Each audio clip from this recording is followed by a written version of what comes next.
Mister Sanjay Yadav. Thank you उपसभापति महोदय।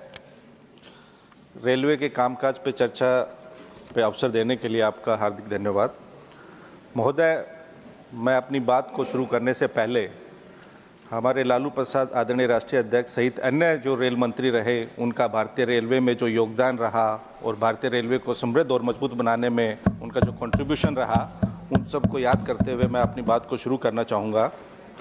महोदय, अभी हम चर्चा सुन रहे थे रेलवे मंत्रालय पे, तो बहुत और अधिकांश जो रेलवे से संबंधित प्रश्न भी रहते हैं, तो उसमें देखने को मिलता है कि एक कंपैरेटिव एनालिसिस रहता है कि 2014 के बाद ये हुआ, इतने नंबर्स बढ़े, इतने पैसेंजर्स बढ़े, लेकिन हम भूल जाते हैं कि 2014 से पहले सरकार उन चीज़ों को मेंशन करने में भूल जाती है कि 2014 से पहले किराया क्या था, यात्रियों को क्या सुविधाएं थी। तो 2014 के बाद जो रेलवे का भाड़ा बढ़ा, किराया बढ़ा, क्या उस अनुपात में रेलवे की सेवा, सुविधा और सुरक्षा सरकार बढ़ा पाई? एक ये मूल प्रश्न है। बहरहाल मैं एक आंकड़ा देख रहा था एनसीआरबी का 2023 तक।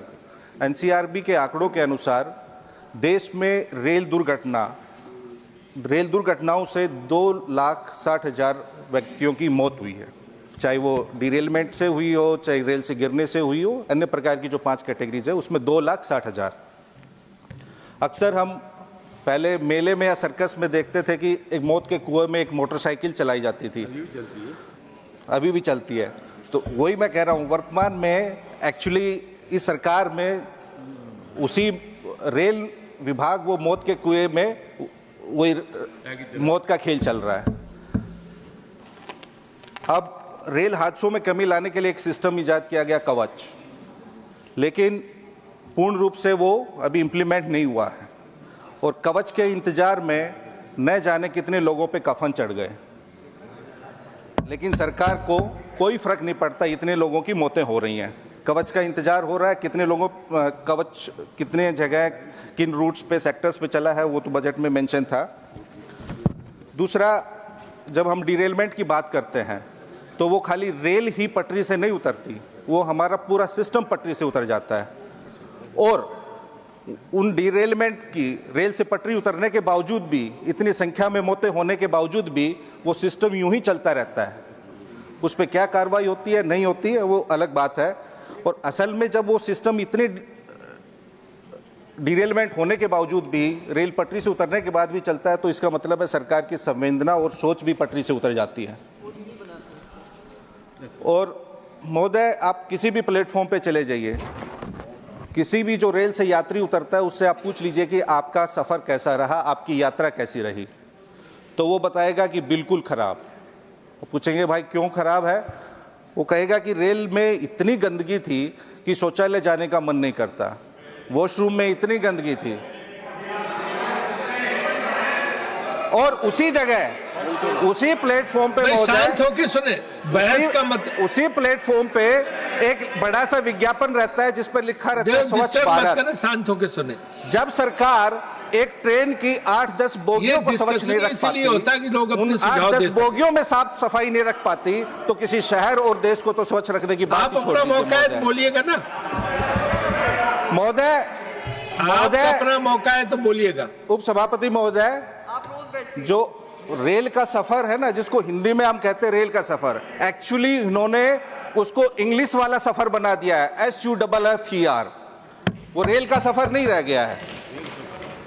और जैसे मैंने कहा कि ये आंकड़े हैं मौतों को, तो हम तो सरकार से कहेंगे कि इन दुर्घटनाओं और मौतों का आंकड़ों का भी एक आप विज्ञापन लगा दीजिए और एक टैगलाइन लिख दीजिए कि फलाना है तो मुमकिन है।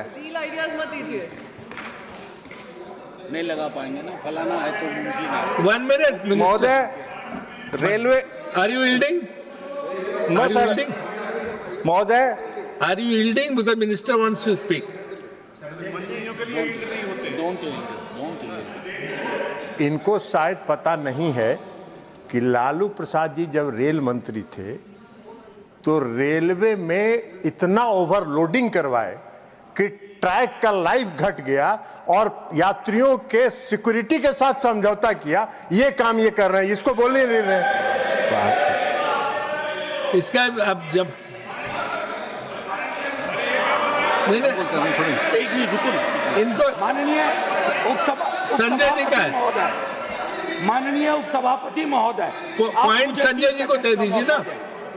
30 सेकंड का मौका दे माननीय उपसभापति महोदय। क्या कह रहे हैं आप बताइए। मेरा मूलतः ये कहना है, सार्थक बहस हो रही हो तो इस प्रकार का हस्तक्षेप असंसदीय है, परंपराओं का निर्माण नहीं होता है।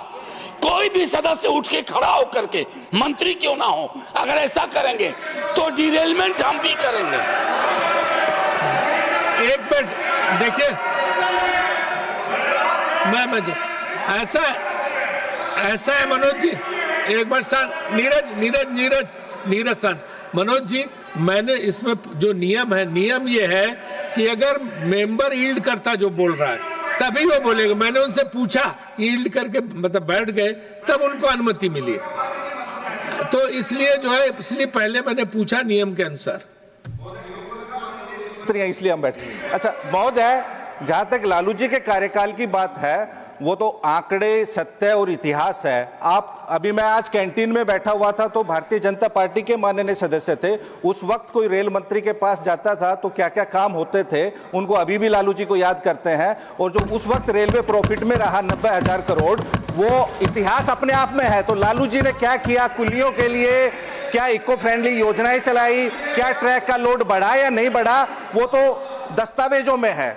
बहरहाल मैं कह रहा था कि रेलवे हमारे देश की जीवन रेखा है, लाइफलाइन है, लेकिन इस सरकार ने उसकी कंडीशन ऐसी कर दी है कि रेलवे की अब वो लाइफलेस कंडीशन में है। महोदय, रेल यात्रा, आज के दौर में रेल यात्रा करना किसी जंग से कम नहीं है। आपको टिकट खरीदने से लेकर घर पहुंचने तक, वो आप किसी यात्री से संवाद कीजिए, आपको बता देगा। वैल्यू फॉर मनी का कोई ट्रैवलिंग एक्सपीरियंस यात्रियों को नहीं मिल रहा है। महोदय, हम चाहते हैं कि सरकार स्लोगन, एडवर्टीजमेंट, प्रचार प्रसार और मैन्युफैक्चर्ड इंफॉर्मेशन के भ्रम से निकल के यथार्थ पे यात्रियों से संवाद करे और उनके अनुरूप अपनी योजनाएं बनाए।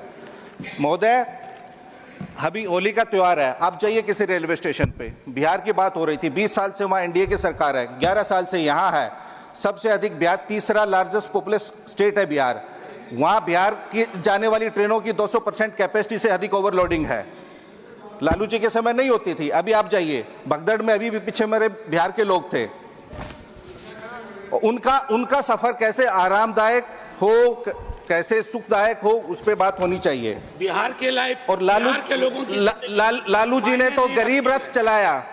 क्या किसी ने गरीब रथ चलाया था? वो चाहते थे कि गरीब भी सुविधाओं का हकदार बने, उन्हें भी सस्ता खाना मिले, वो भी कड़ी धूप में, गर्मी में, सर्दी में एसी का सफर करें।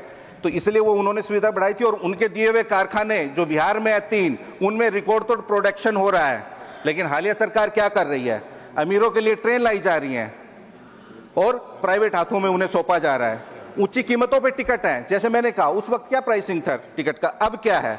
गरीब रेल में बैठने का सपना भी नहीं देख पाता। आप प्रीमियम ट्रेन लेके आइए, आप बुलेट ट्रेन चलाइए और प्रीमियम ट्रेन चलाइए, लेकिन जो पुरानी पैसेंजर ट्रेन हैं, जो पुरानी एक्सप्रेस ट्रेन हैं, उनको बंद मत कीजिए, उनके कोचों की संख्या कम मत कीजिए। आपको जो नया लाना ले, उसका स्वागत है। उप सभापति महोदय, सरकार का काम हर देशवासी को सस्ती सुविधा उपलब्ध कराना है। मुनाफा कमाना या व्यापारी बनकर लोगों की जेब काटना नहीं है। आम आदमी, गरीब आदमी को देना। हमारा देश इतना बड़ा है महोदय, पूरे देश में एक डेडिकेटेड फ्रंट कॉरिडोर है, वो भी लालू जी के समय शुरू हुआ था 2005 में।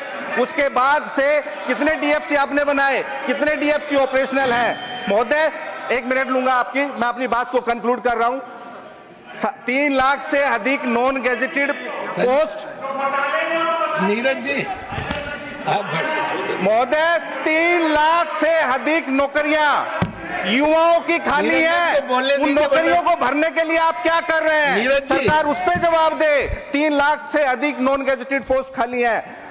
महोदय, समय हो गया, खाली इतना कहूंगा कि आप लिख देते हैं ट्रेन पे कि आपकी यात्रा मंगलमय हो। खाली ट्रेन पे आपकी यात्रा मंगलमय लिखने से किसी की यात्रा मंगलमय नहीं होगी। यात्रा को मंगलमय करने के लिए आपको उनके लिए कल्याण में और चेतना में नीतियां बनानी होंगी और निर्णय ऐसे लेने होंगे ताकि वो हो, लागू हो। किसी का हैप्पी जर्नी करने से किसी की जर्नी हैप्पी नहीं होती। तो लालू जी ने जो इस देश के रेलवे को दिया है, कोई रेल मंत्री नहीं दे पाया है 2005 के बाद से। लालू जी से पहले भी बिहार के रेल मंत्री थे, उनको इतिहास के फुटनोट में भी जगह नहीं मिलेगी, लेकिन लालू जी ने जो दिया है वो कोई नहीं कर पाया।